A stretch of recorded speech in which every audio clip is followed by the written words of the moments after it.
At exactly 6:14 p.m., she pulled into the driveway, rolled down her window, and said, "Can you grab my charger from the nightstand?" No hug, no smile. Just a casual favor like she'd gone out to grab groceries and not spent 4 nights in New Orleans with a man whose name I still didn't know. I didn't ask questions. Not that evening. I just walked upstairs, past the unmade bed, and stared at the charger for a few seconds. Not because I didn't know what to do, but because her hairbrush was gone. Her lavender perfume. The canvas bag she kept tampons in. All gone. She'd left the charger on purpose. When I returned and handed it to her through the open window, she didn't even say thanks. She just muttered, "We'll talk after I shower." And then she added the sentence that stuck in my skull like a nail behind the eye. "Let's fix this after my trip." Except the trip was already over. At least the one I knew about. See, 3 days earlier, I'd gotten a message on my old Facebook account. A name I didn't recognize. No photo. The message just said, "You deserve to know the truth. Room 317. Maison d'Orleans Hotel. 8:45 p.m. Bring a jacket." I almost deleted it. Thought it was a scam. But something inside me, a hollow, unsettled ache, told me not to. That night, while she thought I was at my brother's fixing his broken dryer, I boarded a red-eye flight to Louisiana with shaking hands and a prepaid Visa card. What I saw through the half-closed blinds of room 317 is the kind of thing your brain tries to protect you from. The way she moved, the way she laughed, the way she looked at him like I had never existed. I didn't barge in. I didn't film it. I didn't scream or knock or threaten. I just watched. And when I returned home the next day, I laid a single envelope on the dining table. Inside was a folded napkin from the hotel bar with her lipstick print still on it. She never mentioned it. She packed up quietly 2 days later under the excuse of needing space. Said she'd be going back to New Orleans to figure herself out. That was the last real sentence she said to me. So now here I sit. 6:14 p.m. again. Same driveway. Same charger. Same window rolled down. Except this time, I'm not handing her anything. Because while she thought she was buying herself time, I was selling the house. While she thought I was stuck in shock, I was emptying the joint account. And while she thought we'd fix this after the trip, I made absolutely sure there'd be nothing left to fix. The first night without her was quiet in all the wrong ways.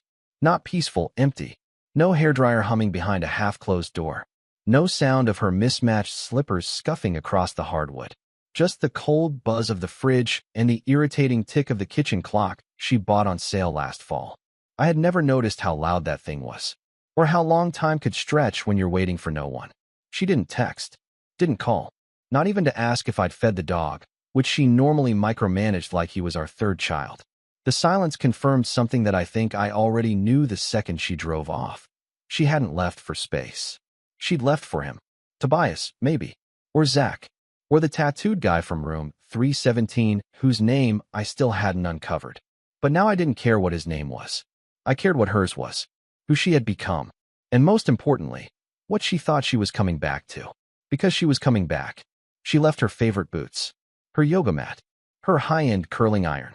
Things a woman doesn't forget unless she intends to return. That wasn't an accident. That was insurance. She thought she could just drift back into this house like it was her safety net, like I'd just be waiting here, frozen in limbo, with the lights on and dinner reheating. She was wrong. I spent the next few days surgically unraveling our shared life, thread by thread. Canceled the joint insurance plan. Took my name off her car registration. Shut down the grocery delivery account and changed the password to the security system. I started with the little things, the conveniences she wouldn't notice missing until they were already gone. Death by 1,000 clicks and cancellations.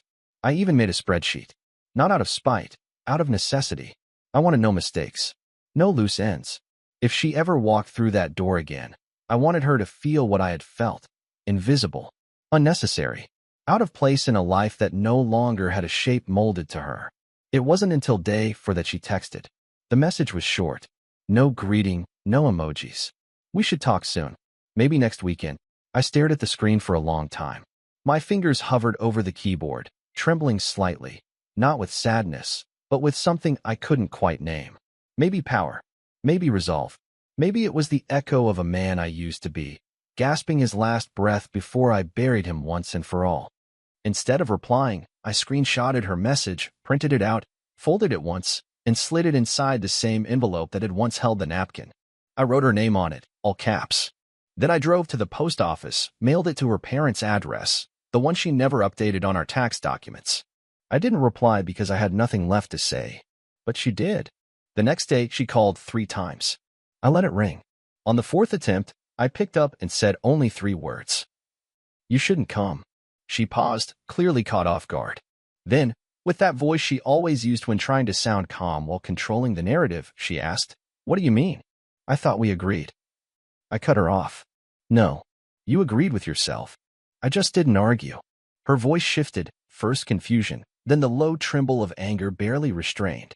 "Daryl, what are you doing? This is our marriage. We've been through worse." "No," I said. "You've done worse." I just finally opened my eyes. And then I ended the call. The silence that followed didn't feel hollow this time. It felt clean, like the first breeze through a cracked window after a long, stale winter. And for the first time in years, I realized something wild. I wasn't afraid of losing her. I was afraid of finally admitting I should have done it a long time ago. The strange part wasn't that she came back. It was how casual she made it seem. No apology. No explanation. Just a text on a Tuesday afternoon that read, "Be there Friday. We need to talk in person." As if this was a board meeting she could reschedule, not the wreckage of a life she had detonated. I didn't reply. I didn't clean the house. I didn't even move the envelope from the dining room table, the one with her lipstick-stained napkin, her printed message, and a receipt from the hotel bar she left her earrings in. I had folded them all together like a homemade obituary for the marriage she buried in that room. Friday arrived like a threat.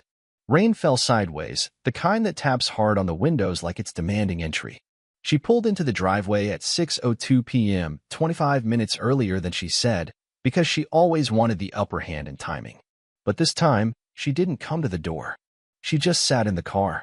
I watched from the upstairs hallway where I knew the curtain never cast a shadow. She stared at the house like it didn't belong to her anymore. Because it didn't. Her name wasn't on the deed anymore. The utilities were all under mine. Even the mailbox bore just a single nameplate now. She wouldn't know any of that yet. But she would. After 5 minutes, she stepped out of the car wearing the same long gray coat she'd worn to the airport. The one I used to love. It looked heavier now. Or maybe she did. She rang the bell, then again 30 seconds later. I didn't answer. I wanted her to feel the weight of the silence she'd planted between us. She called my phone. Twice. I let it buzz on the counter. Then, she finally knocked. Not hard. Just once. Like she didn't want to wake something. Like she didn't want the house to answer. And still, I stayed hidden. Because this wasn't her house anymore. The funny thing is, she had no key. She hadn't even noticed I swapped the locks 2 weeks ago. I'd called it a security upgrade on the email I sent to our joint account before I quietly closed it. Her access to the house was the same as her access to my trust. Revoked? When she walked back to the car and drove off, no drama, no breakdown, I knew what was next. She wasn't the screaming type. She was strategic. She'd pivot, reframe, recast herself as the one abandoned. She'd call friends, twist timelines, say she tried to repair things, but I was too angry, too cold, too proud. I didn't care. Because that weekend, the final puzzle piece fell into place. I got a call from a number I didn't recognize. Normally I wouldn't answer, but I had a hunch. A deep, ugly hunch. "Is this Daryl Easton?" a man asked, calm and polite. "Who's asking?" "This is Greg Holton. I guess you'd call me Lena's friend. I think we need to talk." I walked outside and stood in the rain without a coat. "Why?" I asked flatly. There was a pause, a soft breath. And then, "Because she's lying to both of us." Greg told me everything. He wasn't the guy from room 317. He was someone else entirely. Someone she had dated months ago, while still living here. They met at some retreat in Arizona. She told him she was separated. Said I was emotionally distant. Cold. Controlling. She even told him I had cheated first. I laughed. Out loud. In the rain. "She told you I cheated?" "Yeah," Greg said. "She cried when she said it." I believed her. Well, I didn't cry when I found her in bed with someone else. But I have the receipt to prove it. Greg cursed under his breath. "I just thought you should know. She's been running the same story on different people. You're not the only one she's burning bridges with." That call confirmed it. She never wanted to fix anything. She just didn't want to be the one left behind. But this time she was. By Monday morning, she started showing up. Not knocking. Not texting. Just showing up. The first time, she stood across the street, pretending to check her phone while peering through the living room blinds. The second time, she parked down the block and waited. Watched. Sat there like some feral memory waiting to be invited in again. I didn't budge. She finally approached the front porch on Wednesday. I was in the kitchen, brewing coffee, when I heard the low creak of the wooden step she used to always complain about. That board's going to snap one day, she used to say. It never did. But something else did, her pride. She rang the bell, but I still didn't answer. Then came the envelope. Slid through the mail slot like an apology disguised as paperwork. Inside, a handwritten letter, long, overly thoughtful, drenched in, I didn't know what I was doing, and I was confused, and you were just so distant. Classic. She was rewriting history with the elegance of someone who'd done it before. She didn't ask for forgiveness. She asked for understanding, which is worse, because it pretends to be humble when it's really just a strategy.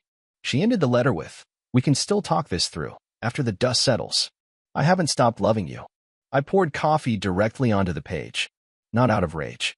Out of finality.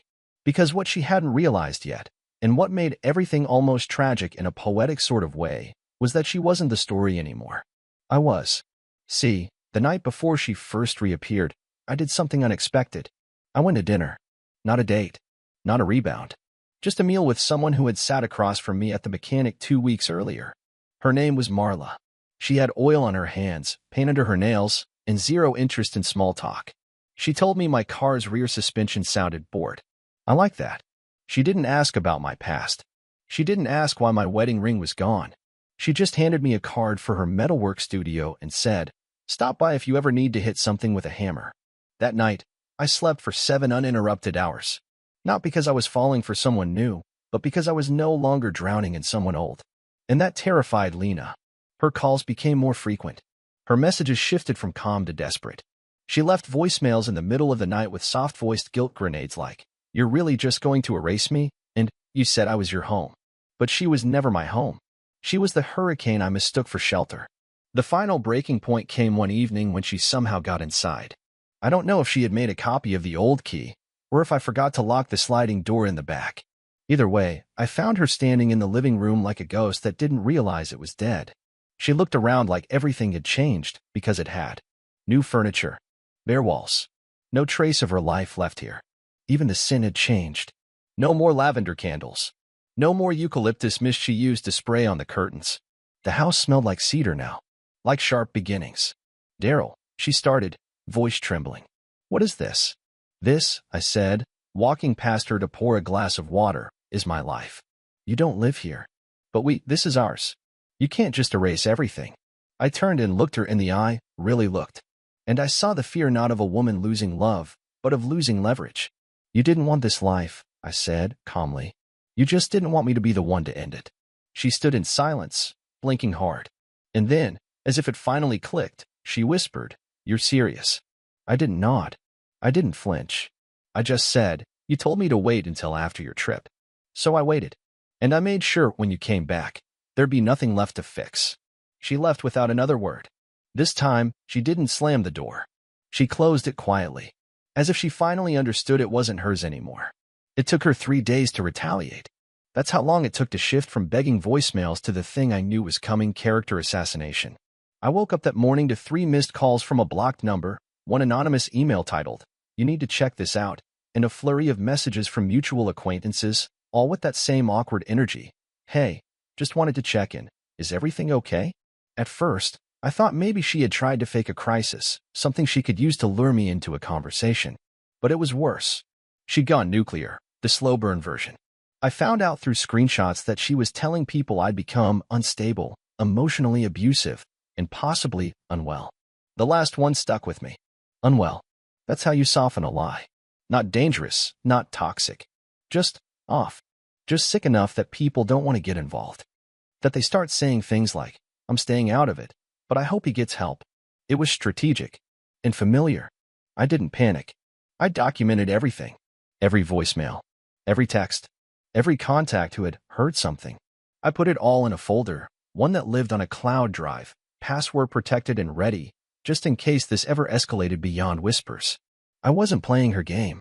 I was just making sure I could burn the entire rulebook if I had to.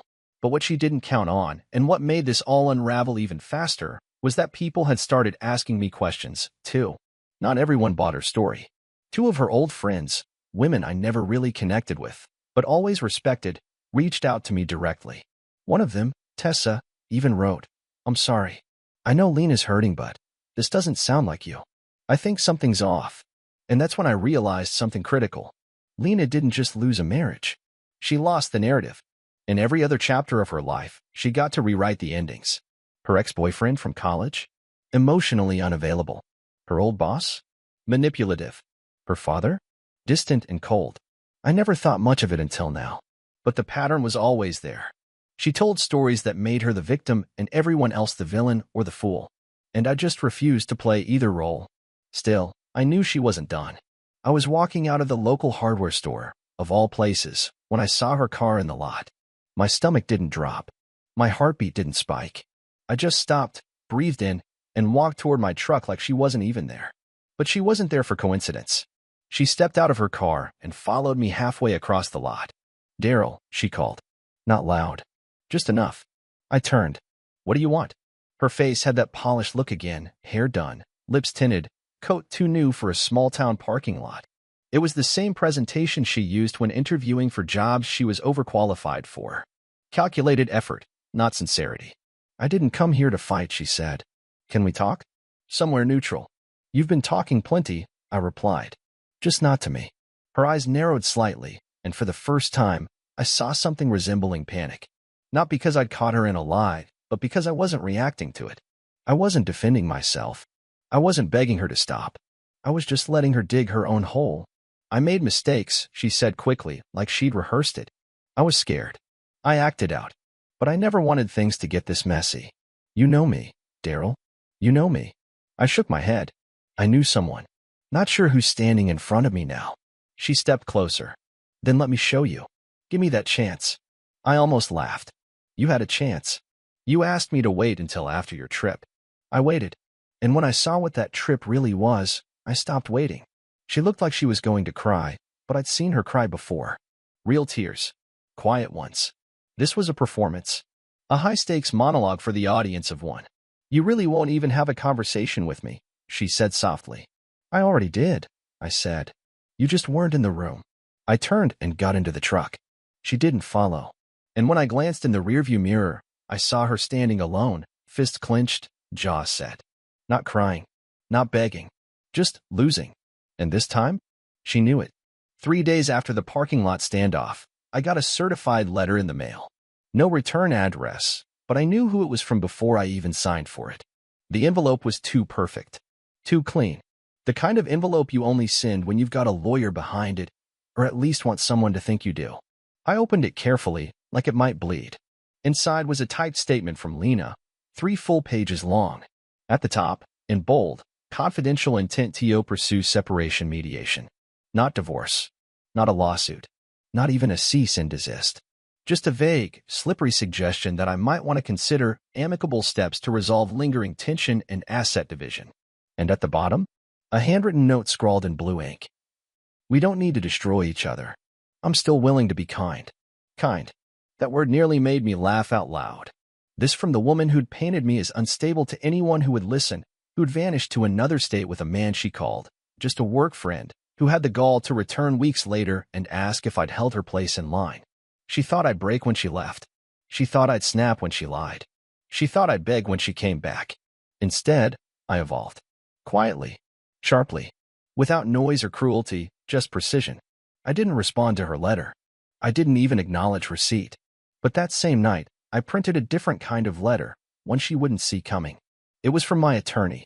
A petition for full separation of property, certified and time-stamped, noting every account I had closed, every asset I had reallocated, and, most importantly, every piece of documentation I'd gathered proving premeditated abandonment of the marriage. See, the thing about Lena? She was clever, but careless. She never thought her hotel booking confirmations would resurface. Never figured the audio file she left playing in her car, of her giggling and telling someone she was glad Daryl's too dull to ask questions, would be recorded by the same system she insisted we install for safety. And she definitely didn't expect me to play her game better than she could. When the letter arrived at her P.O. box, it triggered the next phase of panic. She didn't call. She didn't text. She showed up again, this time during my Sunday morning coffee run. I was sitting on the patio of the local cafe, flipping through a dog-eared paperback, when she appeared across the street. No makeup, no coat, just sunglasses and the look of someone who'd run out of moves. She walked straight up to my table, and without a word, sat down across from me. "Are you really going to go through with it?" she asked, no preamble. I kept my eyes on the book. "You mean protecting myself?" "Yeah, I really am." "Daryl," she started, but her voice broke a little. "I made a mistake. A terrible mistake. I got caught in something I didn't know how to get out of." I looked up. "You didn't get caught in anything. You chose it. And you stayed long enough to build a story about how I deserved it." She flinched. "I never stopped loving you," she whispered. And in that moment, I realized something that changed everything.